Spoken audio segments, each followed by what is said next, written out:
It's the Cavalry, baby.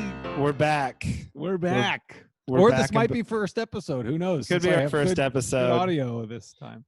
We like to keep people on their toes. You know, we don't want to tell you how many episodes of this fantastic podcast there has been or there will be. Right. Or that if this ever happened at all, you know, this could be a dream. We're not telling you anything.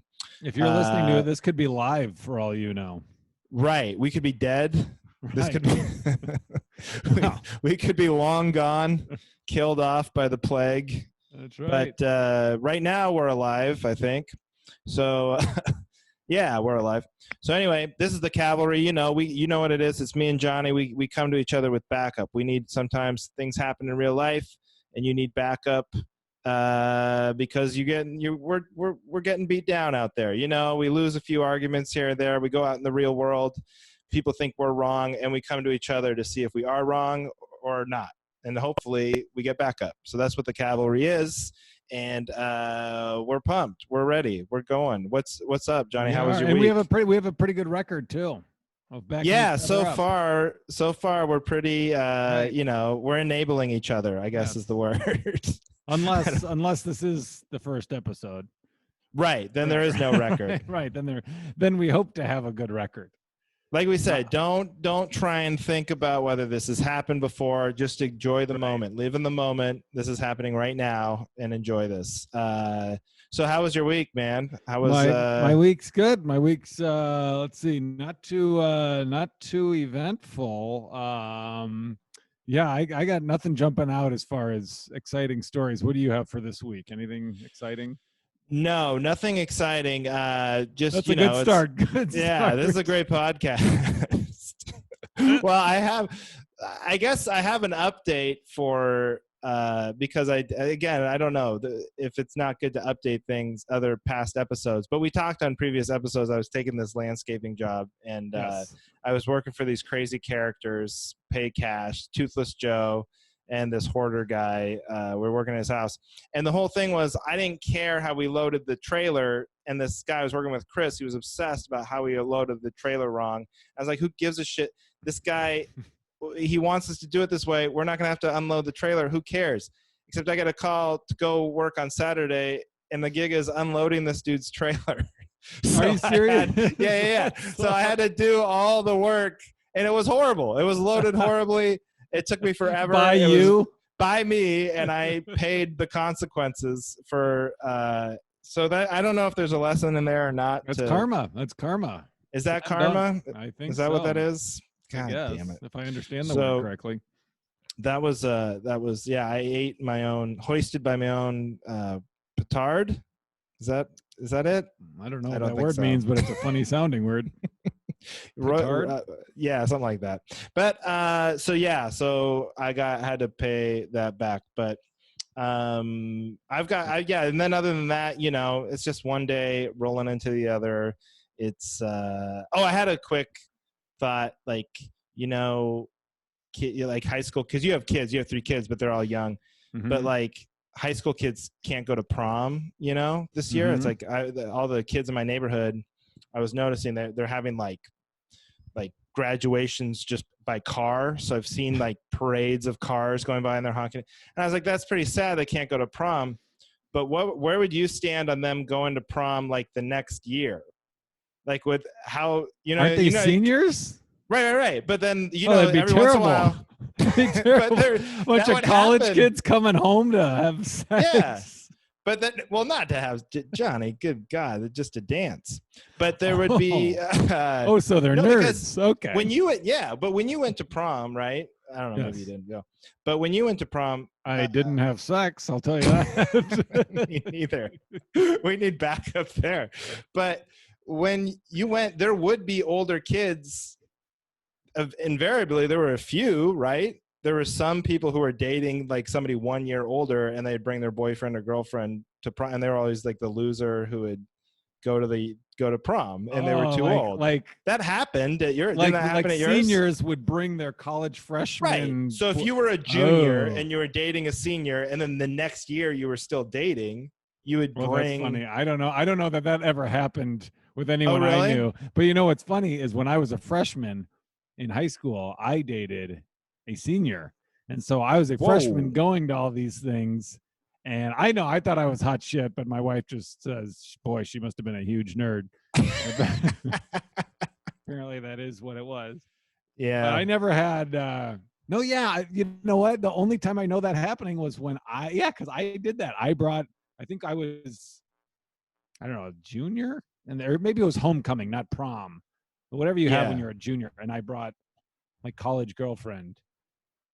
But I don't know. I was kind of living in my own bubble, so I didn't know if it was weird. I didn't even think about that. Yeah. Yeah. So that's what I was thinking. It was like, it wouldn't be weird if they all, you know what I mean, if they just all came back. They'd have to have their own. They'd lose the Right? label. It wouldn't be like, all right, guys. Oh, and just so you know, this senior class, last year's senior class will be Right. there will be, just as many old people as young people. I think it'd be cool because it's like, it'd be like like when The Bachelor gets boring or something, and then they bring in a bunch of the old contestants to spice things up. That's what it would be like. It's like prom, and you'd wait till halfway through. It's prom, it's all right, whatever. And then you bring on all these hot freshmen from college kids. They're all half drunk and stuff. All these it'd be college kind of teens. interesting. Yeah. Yeah. I went to prom. When I went to prom, a girl asked me to prom, but she like locked me down way early, like months out, because I think she was worried. She didn't want to deal with like someone to ask me, whatever.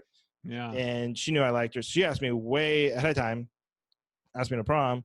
So then I thought, oh, she digs me or whatever. So I thought we would like start dating, but she was not interested in dating. She just was like, he's a nice guy, he'll say yes. And so then this girl, she's very nice, and we were friends, and I went, and it was a nice time, but there was no romantic interest at all. Man. And I was like, man, I really sort of wasted an opportunity here. But she had me locked in early. So wow, what an organized girl. Yeah. So any girls out there who are worried about it, just do that. Yeah. Okay. So I do have a question before we get into the topics. Have you been sleeping away from your phone? Because I have been since we talked. Okay, so yeah, again, if this is our first episode, before we've spoken about Johnny got in trouble for leaving his phone too close to his bed, and all the waves are screwing with his brain. And so by his wife thinks it should be off or far away. So that's about as scientific as we got the first time too. I got the waves down. Right. So I have a few times left it in the closet, and then I think last night I put it on airplane mode. That was the new. Yeah. But it's scattershot, because it just depends if the phone's if I go to bed and the phone's not charged up, I'll leave it in the closet to charge anyway, because I don't have a charger near my bed. Oh, okay. But if the phone's charged up, I'll have it near the bed, and now I'm putting it in airplane mode though because of you. And I haven't noticed a big difference in my sleep. But it's so funny because I wake up in the morning, I turn off airplane mode, and I just ingest poison from the internet for a good 45 minutes before I do anything. It's like, oh man, the world is worse than ever. Time to start my day. It's like, maybe it would be better to just keep the phone farther away. How about you? Yeah, I think one night I left it there because I went to bed way after she did, and I knew I wouldn't get in trouble for it. But I mean, I'm still getting, cancer in the head, but my wife wouldn't be mad at me. Karma. Yeah. But I have been, like the iPad, even because we have like a stand next to the bed. So we like watch stuff on the iPad, like next to the bed, and it's great. But we'll take the iPad off and the phones and put them on the dresser. So we have actually been doing that. This is probably the longest stretch that I've actually continuously been doing it. Do you feel healthier? Nothing. No, not at all. I'm just irritated in the morning when I have to go get it. Right. Instead of just reaching over. Yeah. Well, maybe you'll live longer to be irritated more. Right. All right. Do you want to go first?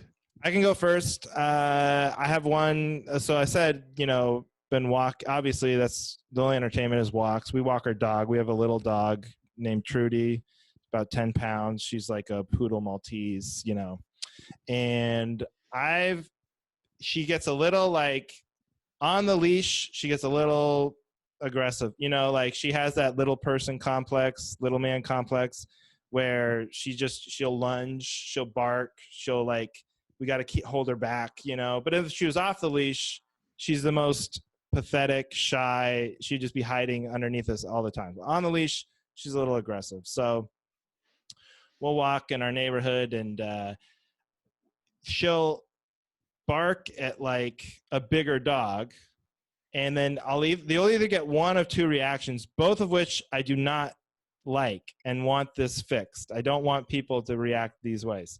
The first one is they're very annoyed, and I have no time for that. They're like, oh, you know, or like, oh, like that, or like any sort of, it's like, it's a tiny dog. Even if she's on a leash, it's not going to hurt you. We're 6 feet apart anyway. So what's the difference? And also, even if she got off the leash, what is she going to do? You know, she's nothing. She's not going to hurt you. She's going to run up. So they give me this attitude because she's not like well trained. It's like, you don't have to train a 9.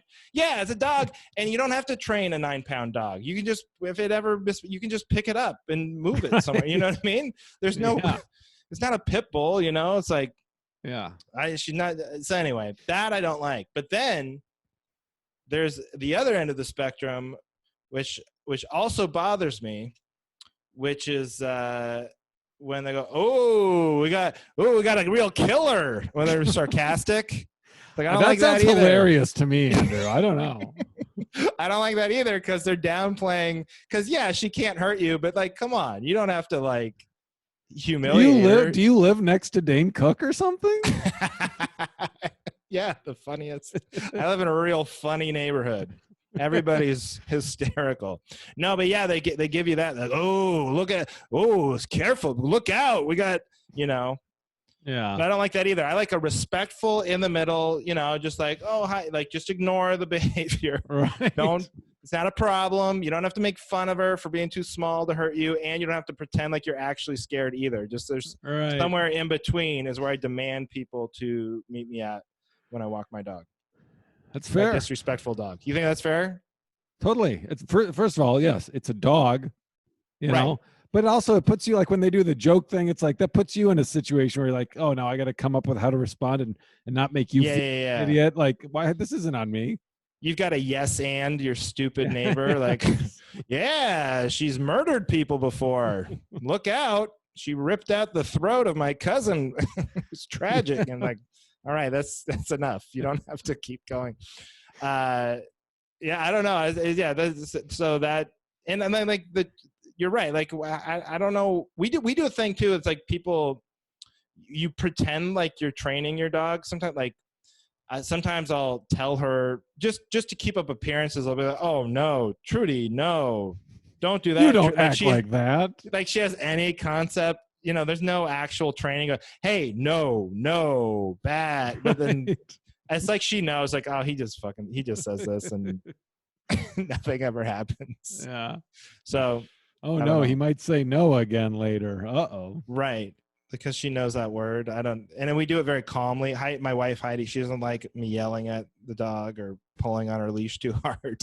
So there's no actual way to communicate to her what she did was wrong, you know. So it's, anyway, I just like people, just chill out.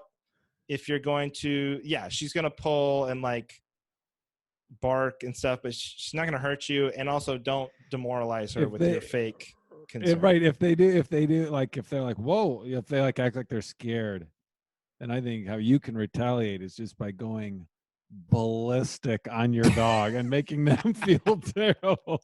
Just like turn and start screaming at it. You when we get home, and then turn to the people and be like, I am so sorry. The choke chain is in my wife's car. Otherwise, trust me. Just like you put a finger across your throat.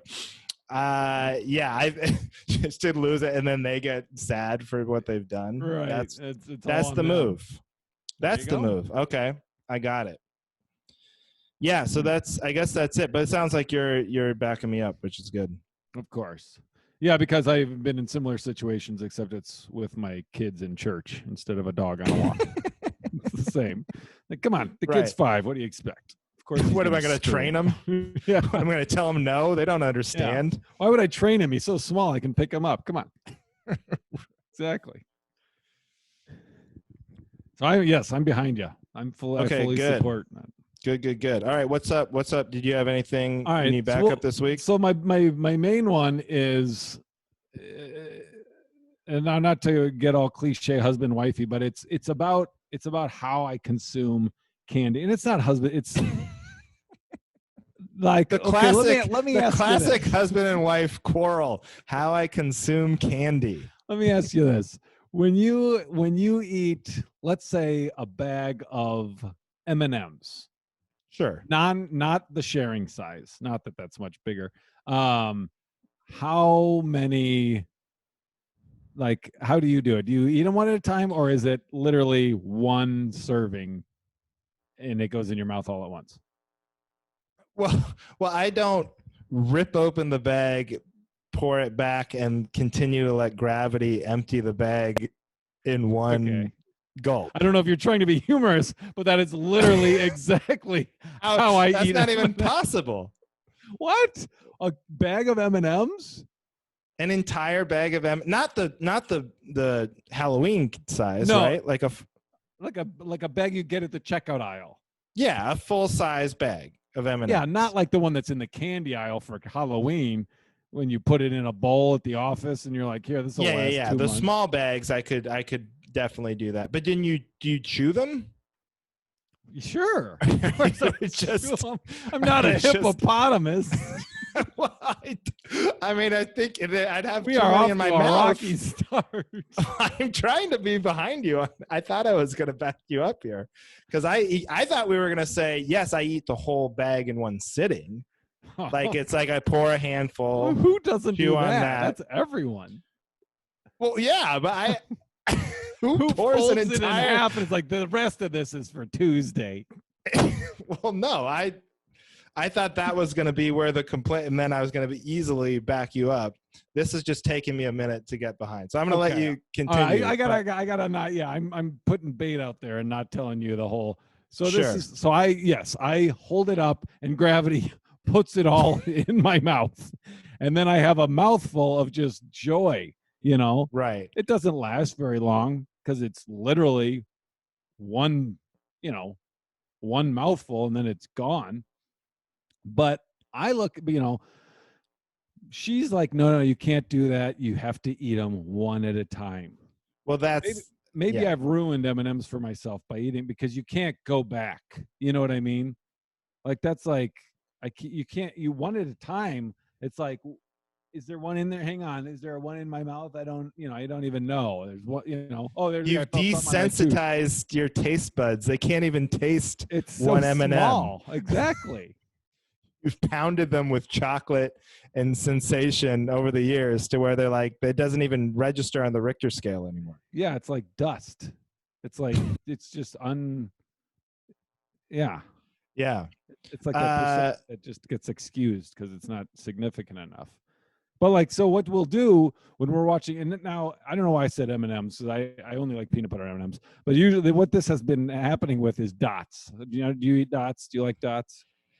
Yeah, but you don't eat an entire box. No. A box of dots is bigger than M&Ms. I do be chewing for like a half an hour. No, I know, but I will take a handful. Yeah, put them in my mouth like my big hands.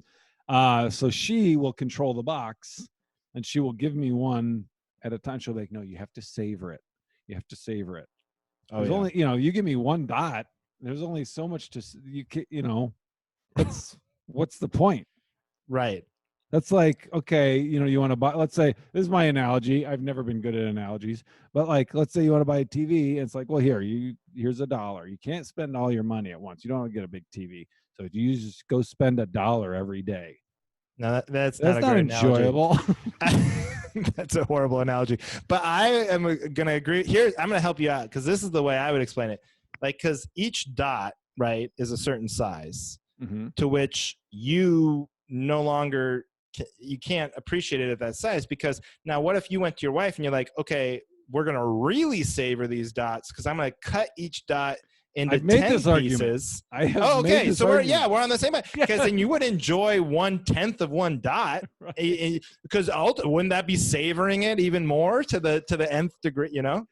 Oh, you truly are my cavalry, because I have literally said exactly that, and then she'll just, and then she'll be like, "That's not the same. It's a dot, okay? No, that's a that's good not the same." argument. That is a Exactly. solid logical argument right there.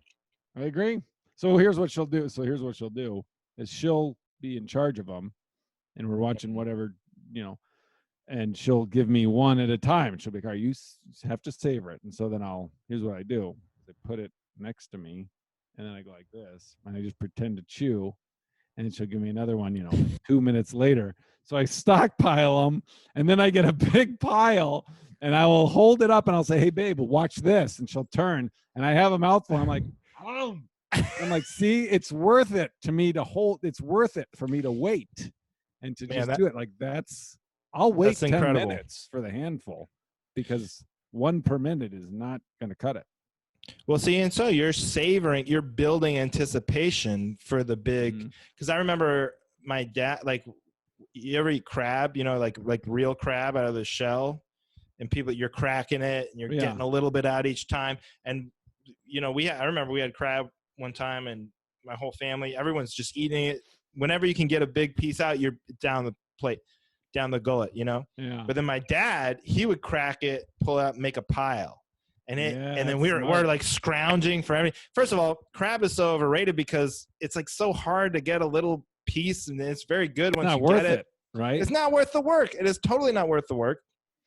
And like, so, but my dad, now the pile's growing, and we're like working so hard. And by the end of it, I'm like looking at his pile, and I'm so freaking jealous. And it's like, he's just going to have this and just put a full forkful into a pile of crab. And so he did what you did, but you did it with dots, which is, and I had to hide mine, by the way, or else I wouldn't get more.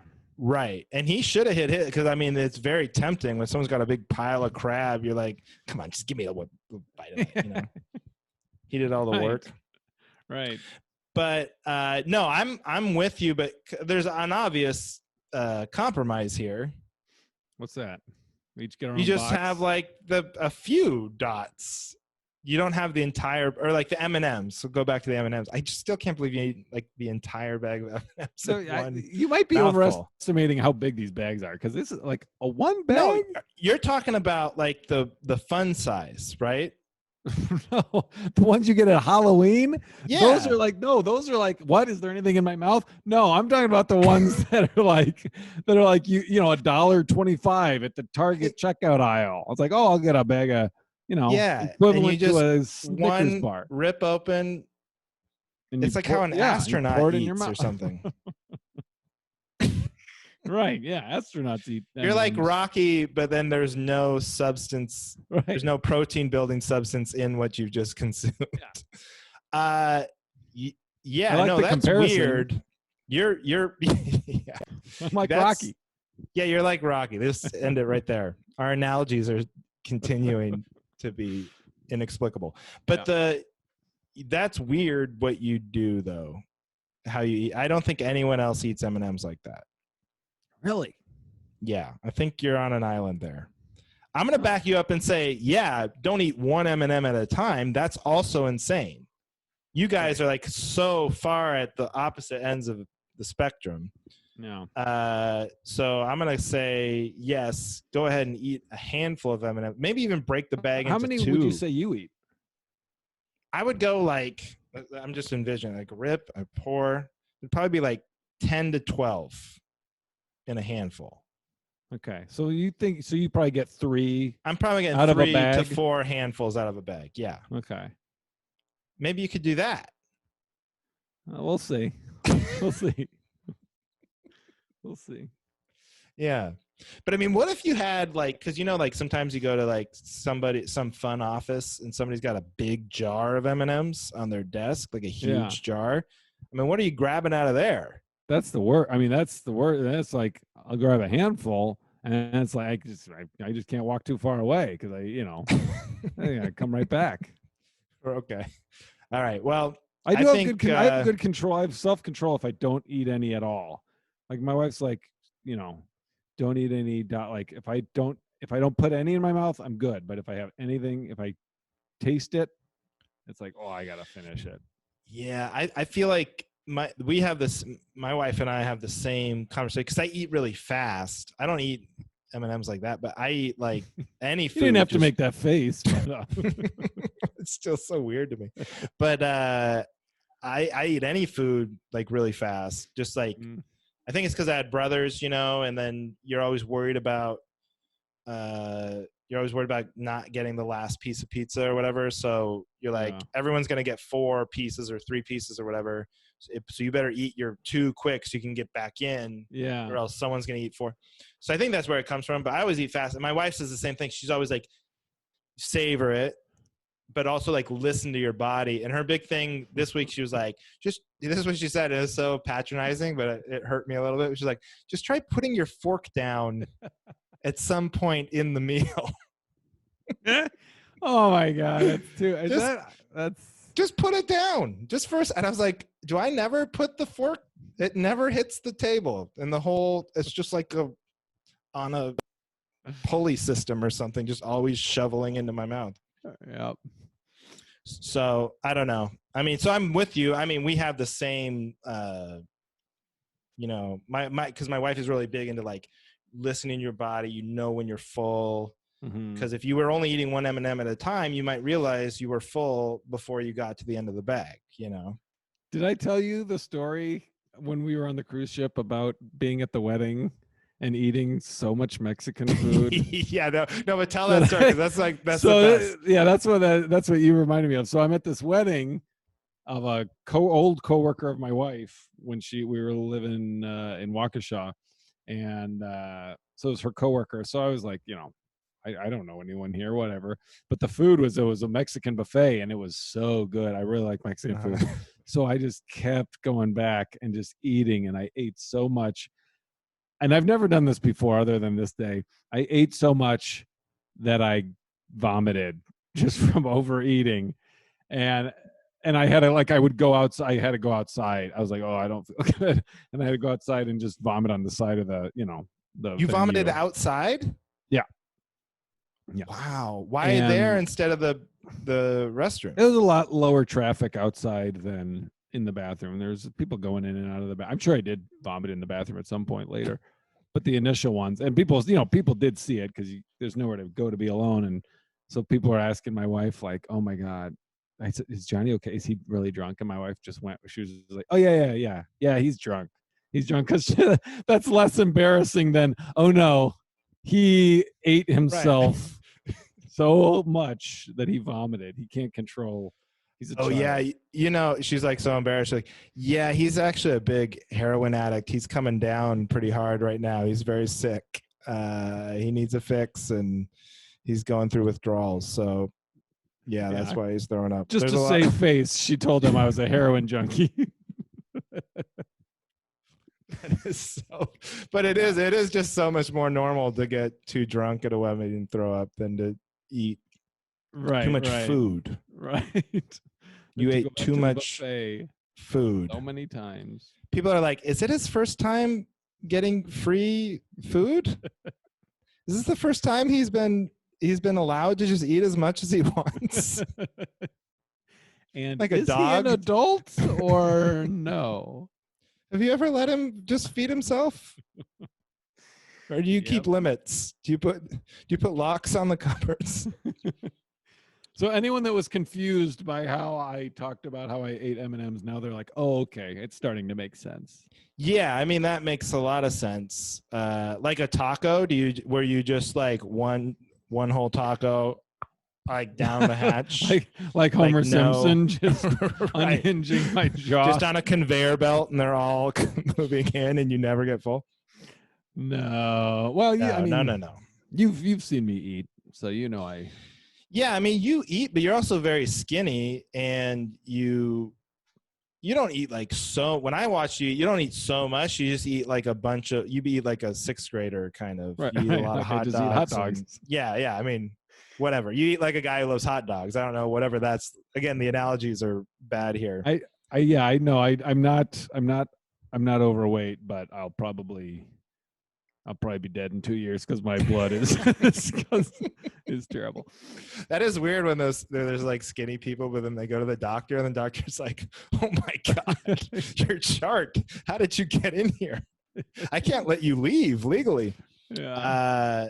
But do you ever watch like the hot dog eating contest? You know, like Joey Chestnut on 4th of July. Do you ever wonder if you I've never seen it. I don't. You never seen it? I mean, I've seen like clips. I've never sat down and watched. Hey, everyone, quiet! It's on. But like, you're telling your kids has a ballet recital. I can't make it, honey. Joey Chestnut's going for the record. We talked about this. You even watch, I mean, that's like, don't they soak it and then just swallow? No, they a whole soak hot the dog? bun. So they have like, there's like a, I don't know. I think it was Kobayashi, the Japanese guy, but they have a method where they eat the hot dogs like 2 at a time. So like chomp, chomp, chomp. And then the buns they have to eat technically, but then rather than eat them like you would eat a hot dog. So they eat them separate, but they soak them. But they soak the buns. They just soak the buns in water because they're easier to smush down, I think. So you might want to try that. You could probably get more hot dogs down. It might be delicious. Oh, that's what I'm going to do it the next time we have like hot dogs. I'm just going to put a bucket of water next to my plate. I'm ready. Well, that's pretty good. Okay, well, I've got one more for you where I need some backup. And this is again, not to be stereotypical, but mine's also a husband and wife one. We are, first of all, let me preface this by saying I love my wife and we have a great marriage. It's really good. And I'm not even saying that like as a joke to like ease whatever's coming next, because this is just it. I have to say that for this to make sense, because it really is really good. And she gets mad at me when I don't play up how good it is to other people or on podcasts or in my act or something. So her thing is she likes celebrity culture. She likes paying attention to like celebrities on, on interviews and stuff. And she'll always say like, oh, I can tell when a marriage is in trouble because so-and-so's not saying anything about their wife that's nice. Or they're like, she'll always say like, it's bad when they just talk about how good she is with the kids or something. If the husband, oh, she's great with the kids, and oh yeah, we're great friends or something. But she's like, that's not enough, and she can tell that there's going to be problems. And she thinks other people think we have problems because I'm too modest about how good your relationship is. Because you would ask me like, oh, how's your wife? I was like, oh yeah, we're great. It's fine. Yeah, things are going good. I don't like wax on.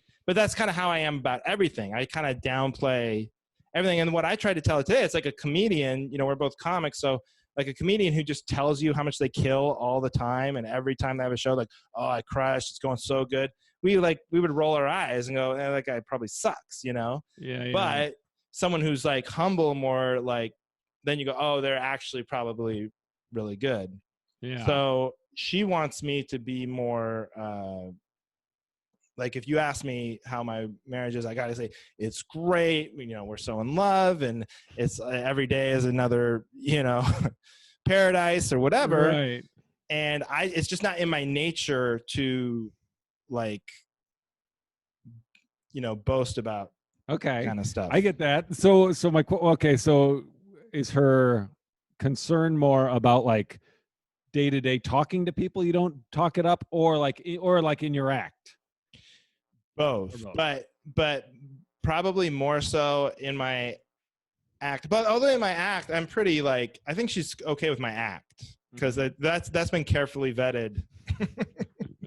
Each joke has been properly structured to make sure the truth of our marriage is out there for the world to see.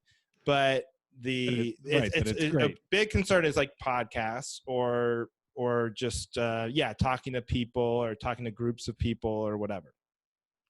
Well, I guess I'm confused. I guess like I'd be confused because like, first of all, who likes to hear how well someone else's relationship is? I know. That's my point. That is exactly my point, is you're just going to make people sick. Yeah, like on podcasts, it's like, oh well, lucky you, you know. Oh, great. Yeah, it's like, okay, great, you have it all figured out. And on stage, I mean, that's just not. I mean, I think Jim It's Florentine has a bit about how like you talk about how great your relationship is. That's not funny at all. right. It's There's not just a lot like, of great what's the fodder punchline? there. Yeah. Yeah. So, and then obviously both of us, we're not going to talk about like how we hate our wives for the stand up of it, you know, Right. just for the jokes of it. But you just try to find whatever the honest truth is and make that funny. But I just don't, I don't think we need, and I also have a theory that the more someone talks about how great things are, you're just asking for shit to go wrong. Yeah, yeah. You're Yeah, jinxing yeah. yourself, you know? You don't want to put Well, it you're out either there. Oh, jinxing yourself or or you make it sound like you're overcompensating for something. overcompensating, or you're going to tempt somebody to go, oh yeah, things are so great, and then they're going to try and ruin your marriage somehow. They're like, oh, you think you got it all figured out, and then some handsome devil will come in and try and steal her away or something, just to see if they could do it. I'm not trying to challenge any handsome people out there. Just stay away from. We're doing just fine. We're not bragging about it. You could probably steal my wife if you wanted to, but don't try it. I'm not saying you couldn't. Just she'd go with you, but don't. Yeah, exactly. Yeah, of course. I totally support you. Yeah. Okay, good. So we are in agreement that your wife's a lunatic. Okay, next. No, I was hoping. I'm kidding. No. All right. She won't listen to these, right? Okay. No, not a chance. You didn't even tell her you're doing a podcast. Right. She thinks I'm talking to a therapist right now. Oh. Okay. Which is what this kind of sounds like, honestly. But yeah, we're just each other's unqualified therapists. Exactly. Do you have one more? I do. So this may be a quick one. So this is so if you're not familiar, to the listeners, I have I've done 4. I don't want to say I have a regular thing, but I've done 4 videos, and it's with my kids just doing the news. It's called Beaner Nightly News, and I've gotten more positive feedback on that than anything I have ever created that I am in myself. I am not. They're so good though. In any of these. Oh, it's cheating because it's kids. My kids are cute and it's hilarious. But before you go any further, the editing on them are good, and the way you did the one, because we've both been stuck watching MSNBC forever on these dumb cruise ships, and they do run little promos because they can't air the real commercials. And the way you did "This is who we are" or whatever. This is why you watch. So great. This is why we watch. Yeah, that was so good. But anyway, go ahead. So that's the one. So I have one, and it's like a clip show. It's a spoof of the MSNBC's commercials for themselves. And it's my daughter, and she's like, it's supposed to be a clip of a news show, and she's talking about like, oh my gosh, we have breaking news. Someone left a skid mark in the toilet. I'm pretty sure it was my dad. Wait a minute, I'm getting this. And then it's like, oh my gosh, it was Uncle Luke. Uncle Luke left a skid mark in the toilet.